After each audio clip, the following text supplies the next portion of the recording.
Chrome का किला और comet का चैलेंज, इंटरनेट की अगली क्रांति। नमस्कार दोस्तों, स्वागत है आपका इनोवेट डेटा के एक और धमाकेदार एपिसोड में, जहां हम बात करते हैं टेक्नोलॉजी की सबसे बड़ी, सबसे मजेदार और सबसे पागलपंती भरी कहानियों की। आज का विषय ऐसा है जिसे सुनकर आपके कान खड़े हो जाएंगे। सोचिए, वही गूगल क्रोम जो पिछले 15 साल से इंटरनेट की दुनिया का बादशाह माना जाता है, वही क्रोम अगर बिकने लगे तो। हाँ, आपने सही सुना, इंटरनेट की दुनिया का राजा बेचने के लिए रखा जाए तो थोड़ा अजीब लगता है ना, लेकिन टेक्नोलॉजी की दुनिया में अजीब चीजें ही सबसे पहले सच होती है। क्रोम की बादशाहत मगर दरारें भी। आइए पहले बात करते हैं क्रोम की। क्रोम 2008 में लॉन्च हुआ था और कुछ ही सालों में इसने इंटरनेट एक्सप्लोरर और फायरफॉक्स जैसे ब्राउजर्स को लगभग खत्म कर दिया। आज भी क्रोम का मार्केट शेयर करीब 65 से 70% है। लेकिन दोस्तों, इतनी लंबी बादशाहत हमेशा आसान नहीं होती। शिकायतें बढ़ने लगी है। क्रोम अब पहले जितना तेज नहीं रहा। एड्स और ट्रैकिंग ने इसे भारी और परेशान करने वाला बना दिया। प्राइवेसी को लेकर लगातार सवाल उठते रहे हैं। यूजर कह रहे हैं कि क्रोम अब ब्राउजर से ज्यादा एक बिजनेस टूल बन गया है, जहां गूगल का मकसद सिर्फ एड्स दिखाना है। कहावत है, जब राज लंबे समय तक चलता है, राजा सुस्त हो जाता है। और यही सुस्ती अब क्रोम के किले में दरार डाल रही है। कॉमेट ब्राउजर, एक नई क्रांति। अब आता है नया खिलाड़ी, कॉमेट ब्राउजर। यह ब्राउजर 9 जुलाई 2025 को परप्लेक्सिटी एआई ने लॉन्च किया था। शुरुआत में यह सिर्फ विंडोज और मैक पर उपलब्ध था, और वह भी प्रीमियम प्लस और मैक्स यूजर्स के लिए। यानी कि कंपनी ने शुरुआत में ही साफ कर दिया, यह कोई आम ब्राउजर नहीं, यह एक्सक्लूसिव है। लेकिन कॉमेट सिर्फ वेब पेज दिखाने का काम नहीं करता। यह खुद को कहता है एआई पावर्ड पर्सनल असिस्टेंट। मतलब यह आपको सिर्फ जानकारी नहीं देगा, बल्कि आपके लिए काम भी करेगा। आप बोलेंगे और यह आपके लिए कई स्टेप्स वाला काम ऑटोमेटिक कर देगा। क्या है एजेंटिक टास्क ऑटोमेशन? कॉमेट की सबसे बड़ी ताकत है इसका एजेंटिक टास्क ऑटोमेशन। अब यह सुनिए, अगर आप कॉमेट से कहे मेरे जीमेल पढ़कर जरूरी मेल्स का जवाब ड्राफ्ट करो, यह कर देगा। कहे अगले मंगलवार 5 बजे मीटिंग कैलेंडर में डाल दो, यह खुद आपके कैलेंडर को अपडेट कर देगा। बोले लिंक्डइन पर फला व्यक्ति को कनेक्शन भेजो, यह तुरंत कर देगा। यानी ब्राउजर अब जानकारी देने का दरवाजा नहीं रहा, बल्कि काम करने वाला साथी बन गया है।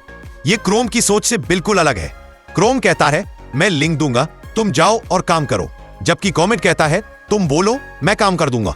यह सोच ही डिजिटल दुनिया को बदलने वाली है। सबसे बड़ा धमाका, क्रोम को खरीदने की बोली।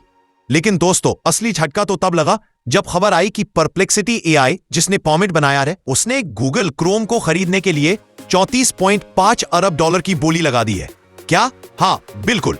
और यह सिर्फ एक बिजनेस डील नहीं है, यह सीधा सीधा गूगल को चुनौती है। परप्लेक्सिटी एआई का यह कदम साफ कहता है एआई का जमाना आ चुका है और पुरानी बादशाहत अब टिकने वाली नहीं। 2 मॉडल, कौन टिकेगा? अब जरा दोनों मॉडलों पर नजर डालिए।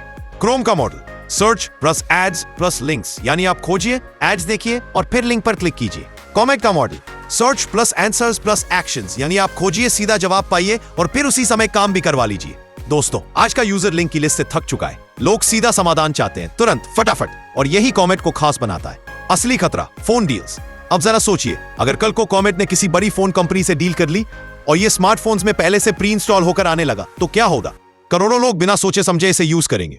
अगर यह सचमुच स्मार्ट असिस्टेंट निकला तो क्रोम का 70% मार्केट शेयर रातों रात धड़ाम हो सकता है। दस्तावेज साफ कहता है यही क्रोम के लिए असली खतरे की घंटी है। ये सिर्फ 2 कंपनियों की लड़ाई नहीं दोस्तों, ये सिर्फ 2 कंपनियों गूगल और परप्लेक्सिटी की लड़ाई नहीं है। ये इंटरनेट इस्तेमाल करने के पूरे मॉडल में बदलाव का संकेत है। कल तक इंटरनेट का मतलब था सर्च करो, एड्स देखो और लिंक पर जाओ। लेकिन आने वाला इंटरनेट होगा सर्च करो, जवाब लो और तुरंत काम पूरा करवाओ। यानी ये बदलाव उतना ही बड़ा है जितना किताब से गूगल सर्च पर जाना था। तो कुल मिलाकर बात साफ है, क्रोम की बादशाहत अब चुनौती के दौर में है। कॉमेट जैसे एआई ब्राउजर भविष्य के नए डिजिटल हीरो बन सकते हैं। और ये सिर्फ टेक्नोलॉजी की नहीं, बल्कि हमारी रोजमर्रा की डिजिटल जिंदगी की कहानी है। अब सवाल यह है, क्या क्रोम का सुनहरा दौर खत्म हो रहा है? क्या कॉमेट सचमुच नया राजा बनेगा? और क्या हम सब एक नए डिजिटल युग में कदम रख चुके हैं? तो दोस्तों, आज के इस एपिसोड में हमने देखा कि कैसे एक नया ब्राउजर कॉमेट सिर्फ क्रोम को नहीं, बल्कि पूरे इंटरनेट मॉडल को हिलाने की कोशिश कर रहा है। यह कहानी हमें बताती है कि टेक्नोलॉजी में कोई भी राजा हमेशा राजा नहीं रहता। नया खिलाड़ी, नई सोच और नई जरूरतें, यही भविष्य तय करती हैं। अगर आपको यह पॉडकास्ट पसंद आया हो तो लाइक कीजिए, सब्सक्राइब कीजिए और बेल आइकन दबाइए, ताकि अगले एपिसोड्स की झलक सबसे पहले आपको मिले। मैं हूं आपका होस्ट और आप सुन रहे थे इनोवेट डेटा। कल फिर मिलेंगे एक और धमाकेदार टेक कहानी के साथ। तब तक के लिए धन्यवाद और नमस्कार।